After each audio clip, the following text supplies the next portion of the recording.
Hi, this is a review of the Snugg iPad Air 360 Rotatable Keyboard. So it opens up just like a laptop would, which is the main reason why I got it.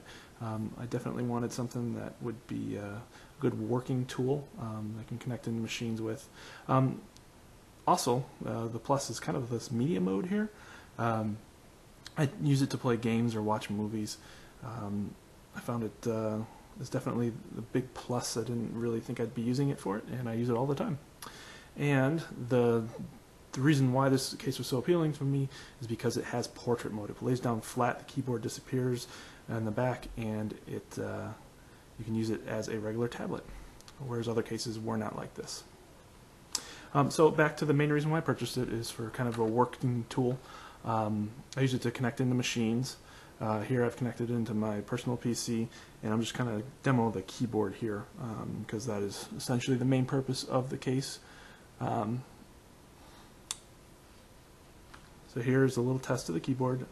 Zero mistakes when using it in here. It types pretty quickly. I'm not the fastest typer, but I have a decent speed there. And you can see I continue to type without any sort of issues. This is only Notepad here.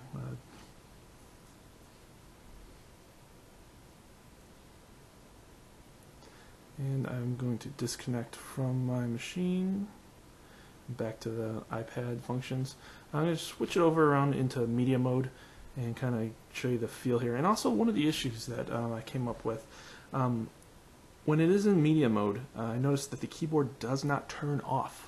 So if you need to use the keyboard, if you need to type in media mode and the keyboard's on, you're not going to be able to. You'd have to reach behind and type away as I'm doing here.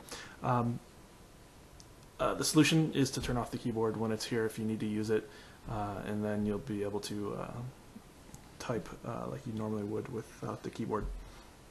Not a big deal, just something you got to be aware of. And the name of the case is Snugg, and it fits very snugly. All open ports that you need are showing, and they are an exact match. I'm pretty impressed with the quality build here. I think that may have something to do with the name of the company.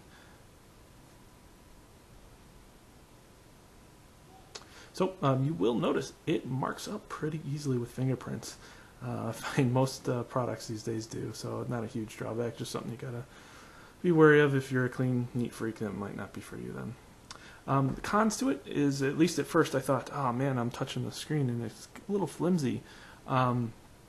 It's not a deal breaker though, because I went and pulled out other laptops and they do the exact same thing.